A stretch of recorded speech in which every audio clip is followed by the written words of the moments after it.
Bonjour à tous et bienvenue dans cette nouvelle vidéo de cyclisme. Si les vidéos de cyclisme vous plaisent, je vous invite à ma chaîne car j'en ferai plein d'autres. On commence tout de suite avec le blaireau Bernard Hinault, né le 14 novembre 1954 à Iffignac dans les Côtes du Nord, plus précisément dans la maison de ses grands-parents, dans le lieu-dit Le Fraîche. Son père Joseph est poseur de rails pour la SNCF, sa mère Lucie est femme au foyer et travaille également à la ferme familiale. Il a un frère aîné, Gilbert, une sœur et un frère cadet, Josiane et Pierre.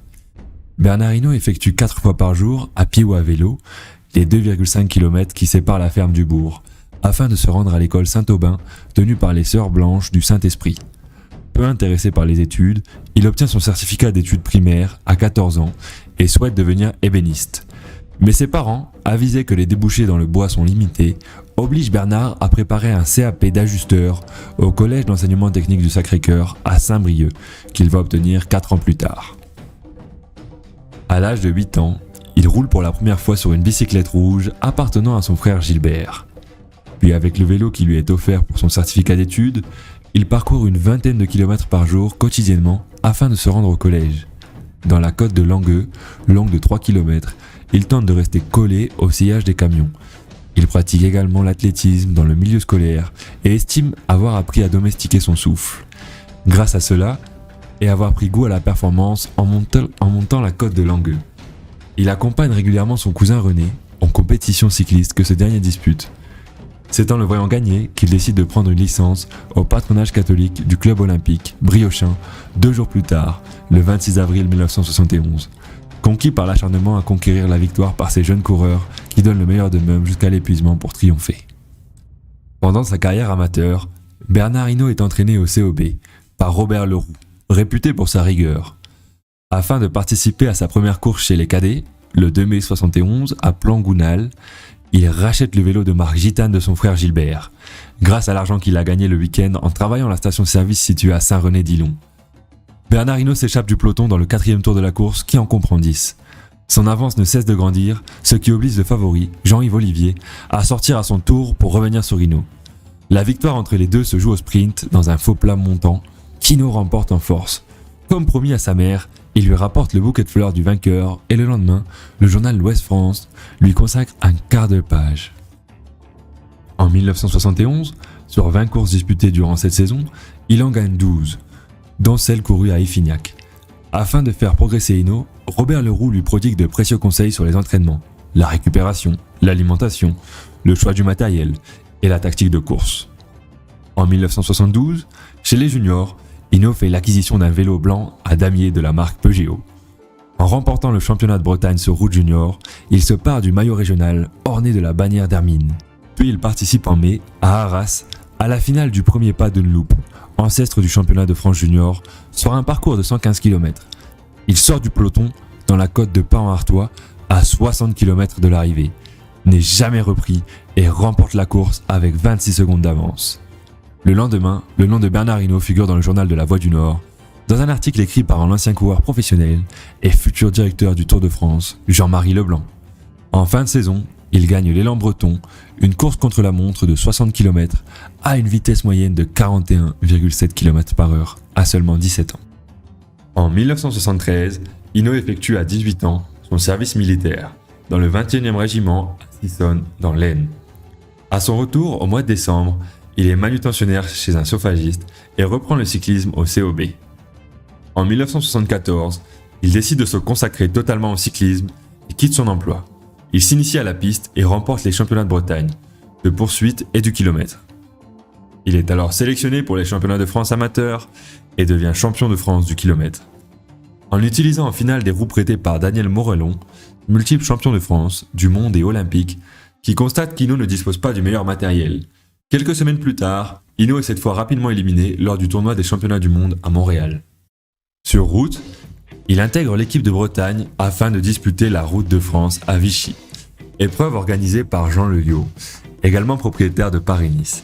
Hinault escalade pour la première fois des cols, et dans la première étape, en comprenant 4 à franchir, il s'échappe seul à 80 km de l'arrivée et parvient à l'emporter avec 1 seconde d'avance sur le peloton.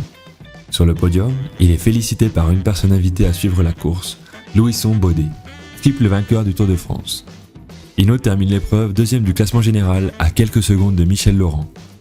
En fin de saison, il remporte la première étape du Tour de Tarragone, puis à l'Étoile des Espoirs avec l'équipe de France, il finit 5e au classement général après avoir pris la deuxième place du contre-la-montre individuel derrière le néerlandais Roy Schuiten, champion du monde de poursuite. Bernard Hinault devient coureur professionnel le 1er janvier 1975 et va connaître des débuts étincelants dans l'équipe Gitane Campagnolo pour un salaire mensuel de 2500 francs. Ce contrat est signé grâce à l'entremise de Paul Tertre, dépositaire de la marque de cycle Juaneda, utilisée par Hinault. Il est dirigé par Jean Stabinski et compte notamment parmi ses coéquipiers le Belge Lucien Van Impe et Maurice Le Guillou. C'est ce dernier et Georges Talbourdet qui lui donne à cette époque le surnom de blaireau. En parlant de lui, le journaliste de l'équipe Pierre Chany. Après avoir participé à l'Étoile de Bézèges, où il termine deuxième de l'étape, arrivant à Ganges, puis prenant part à quelques courses en Belgique, Hinault dispute sa première grande course internationale sur Paris-Nice, avec la présence du Belge Eddy Merckx, du Néerlandais Job Zoetemelk et de Raymond Poulidor. Peu impressionné par le champion belge, Hinault déclare « Merckx, il est comme moi, il a 2 bras et 2 jambes ». Dès la première étape, le leader de son équipe, Alain Santi, est contraint à l'abandon à cause d'une chute. Cela permet à Hinault de jouer sa carte personnelle et de se mêler à la bagarre pour le classement général de l'épreuve. Il termine à la 7e place et premier français, 4 minutes du vainqueur Zoetemelk. Il découvre ensuite Milan Sanremo, qu'il termine à la 54e place, puis en avril, Hinault acquiert sa première victoire en tant que coureur professionnel en remportant le circuit de la Sarthe. En juin, Hinault participe au Critérium du Dauphiné libéré et découvre la haute montagne, ce qui ne l'empêche pas de travailler dans l'école pour Lucien Van Impe, afin que ce dernier remporte le Grand Prix de la montagne lorsque Jean Stabinski lui annonce son intention de le faire participer au Grand Prix du Midi Libre, au Tour de l'Aude et aux premières étapes du Tour de France pour foutre le bordel. Hinault s'emporte contre son directeur sportif car il ne respecte pas sa parole de le laisser au repos après le Critérium du Dauphiné libéré. Hinault rentre en Bretagne dès la fin de l'épreuve afin d'assister à la naissance de son premier fils et cherche une autre équipe pour la fin de saison prochaine. En août, il remporte le championnat de France de poursuite. En fin d'année, il est récompensé du trophée de la promotion Pernod, récompensant le meilleur coureur français de moins de 25 ans, et termine 4e du trophée Prestige qui concerne l'ensemble des coureurs français. En mai, Hinault prend le départ du Critérium du Dauphiné libéré afin de se tester en haute montagne en tant que leader de l'équipe et se mesurer à un plateau de coureurs relevé avec la présence d'Eddy Merckx, Lucien Van Impe, Sean Kelly, Joe Zoetemelk, Joachim Agostino, Raymond Poulidor, Jean-Pierre D'Anguillemot et Bernard Thévenet. Lors du prologue à Avignon, Hinault prend la 2e place derrière le Belge, puis il s'impose le lendemain dans l'étape entre Orange et Saint-Étienne, en battant au sprint Merckx, ce qui lui permet d'endosser la tunique de leader de la compétition. Lors de la première étape de montagne entre Romans-sur-Isère et Grenoble, longue de 214 km, Thévenet attaque dans le col du Coq. Seul Hinault peut le suivre. Après une descente compliquée, dont une partie n'est pas goudronnée, les 2 coureurs se présentent au pied du col de Porte où Hinault place une accélération que ne peut suivre Thévenet. Au col, Hinault creuse un écart de 2 minutes et 20 secondes sur son poursuivant et entame la descente du col. Dans celle-ci, il prend un virage trop à la corde, termine sa course dans un ravin, mais s'en sort miraculeusement sans trop de blessures grâce à un arbuste qui stoppe sa chute. Il remonte sur la route, aidé par son mécanicien et Guimard. Puis reprend son vélo. Alors qu'il est groggy et blessé, sur son côté droit, Hinault se présente au pied de la Bastille, dernière difficulté de la journée avec des pentes à 18%. Après quelques mètres de montée, il met le pied à terre, ne s'étant pas totalement remis de sa chute, mais il finit par repartir, effectue l'ascension de la Bastille et franchit la ligne d'arrivée en vainqueur. Le lendemain, il souffre du dos et subit les offensives de Thévenet et Van Impe dans les cols des Aravis et de Forclaz et se fait décrocher. Mais dans la descente, menant vers l'arrivée à Annecy, il reçoit l'aide précieuse de Merckx, ce qui lui permet de conserver le maillot de leader pour 17 secondes sur Thévenet. L'épreuve se conclut par un contre-la-montre individuel de 36,5 km/h à Tournon-les-Bains. Thévenet l'emporte, mais Hinault termine 2e, conserve 9 secondes d'avance sur son adversaire et s'adjuge le classement général. Il prouve au peloton sa capacité à être un coureur complet, passant très bien la haute montagne et malgré les multiples sollicitations, Guimard reste sur sa position, estimant qu'il est trop tôt pour Hinault de participer au Tour de France, qui est remporté par Thévenet. Le début de l'ère Hinault. Fin avril, Hinault découvre son premier grand tour en participant au Tour d'Espagne. Concernant l'épreuve ibérique, il déclare « La Vuelta sera certes un bon apprentissage pour le Tour parce qu'elle n'est pas trop dure. » Hinault remporte le prologue de 8,6 km à Gijón, s'empare du maillot amarillo de leader qu'il ne souhaite pas défendre trop vite et le cède au Belge Ferdy van den Hout lors de la troisième étape. Hinault s'impose à la Tossa de Montbuy à l'issue de la 12e étape au parcours montagneux, bien aidé par son coéquipier Jean-René Bernaudot, et reprend le maillot de leader.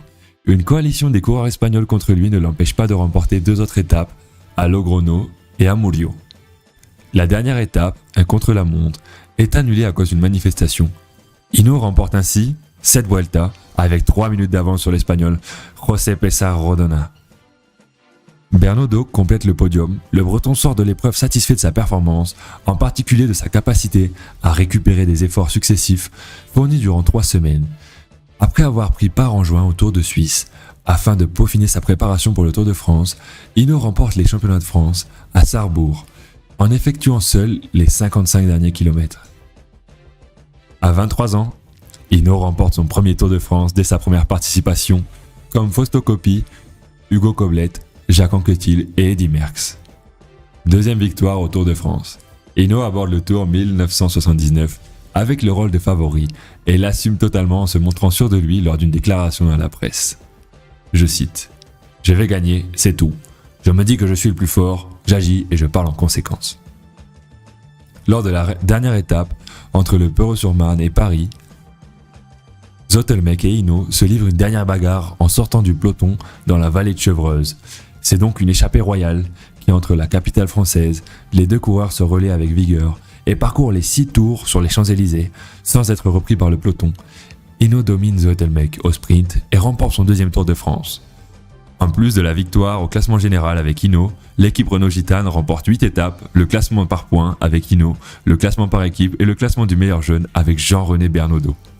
Voilà pour le début de carrière de Bernard Hinault. Nous allons maintenant parler des caractéristiques et de sa morphologie. Bernard Hinault a une fréquence cardiaque de 34 pulsations par minute, une capacité pulmonaire de 7,5 litres et une VO2 max spécifique de 90 ml par litre de sang. La moyenne est de 80 chez les professionnels. Il a des fémurs très longs par rapport à ses tibias. Avec cette caractéristique biomécanique, il présente un quotient supérieur à Merckx et Coppi, ce qui lui procure un grand bras de levier. Durant sa carrière, Hinault roule entre 40 000 et 42 000 km par an. Il préfère la course à l'entraînement, car c'est plus passionnant que de s'entraîner selon lui. On va parler maintenant de son caractère. Je cite Bernard Hinault. « Je montais sur mon vélo pour gagner. Tant que la ligne d'arrivée n'est pas franchise, la course n'est ni gagnée ni perdue. Le plaisir de dominer les autres me prodiguait une jouissance mentale, me permettait de serrer les dents sous la douleur. » Bernard Hinault. Bernard Hinault attribue ses performances à ses aptitudes physiques, à son goût de la compétition et à son moral de tueur. Il lui faisait oublier la douleur. Mais il précise que sans une bonne équipe, il n'aurait pas remporté toutes ses victoires. C'est pour cela qu'il considère qu'il faut partager la manne financière gagnée par les équipiers et l'encadrement technique. Il partageait sa chambre d'hôtel lors des compétitions avec des équipiers différents afin que tout le monde se sente bien et participe à la performance de l'équipe. Hinault apprécie son surnom le blaireau, donné par ses équipiers Maurice Le Guillou et Georges Talbouredé. Alors qu'il est né au pro, ça ne me dérange pas du tout quand on connaît l'animal quand on chasse. J'ai eu les mêmes réactions quand on m'emmerde. Je rentre dans le trou, mais quand je sors, je mords. Perfectionniste, il va travailler son aérodynamisme à l'Institut d'aérotechnique de Saint-Cyr-l'École afin d'améliorer la position sur le vélo et d'augmenter sa puissance de pédalage. Il participe également à l'élaboration d'une pédale automatique avec la société Look. Bernard Hinault est connu pour son anticonformisme et ses coups de sang. En 77, à la grande colère de Cyril Guimard, il se fait remarquer en ne participant pas au Tour des Flandres, alors qu'il est inscrit au départ de cette course. Dans le Tour 78, il met le pied à terre avec les autres coureurs à l'arrivée d'une étape Valence-d'Agen pour protester contre les horaires de course et le manque de récupération. En 81, malgré sa victoire à Paris-Roubaix, il déclare sur cette course « J'ai pas changé d'avis, c'est une course à la con ». En 84, lors de Paris-Nice, alors qu'il fait partie d'un groupe d'échappés, il est stoppé net par des grévistes. Bousculé violemment, il se fait justice lui-même en tapant du poing l'un des manifestants. Concernant sa popularité, il déclare « Je cours parce que j'ai envie de gagner, pas pour être populaire. » Après sa retraite sportive, Hinault exerce la profession d'éleveur bovin à Calorguen, dans les Côtes d'Armor, pendant 20 ans. Mais il ne quitte pas le monde du cyclisme, s'occupant en 87 et 2016 des relations publiques et du protocole, en particulier lors du Tour de France pour le compte de la société organisatrice Amaury Sport Organisation. Il est également sélectionneur de l'équipe de France en 88 et 93, succédant à Jacques Anquetil.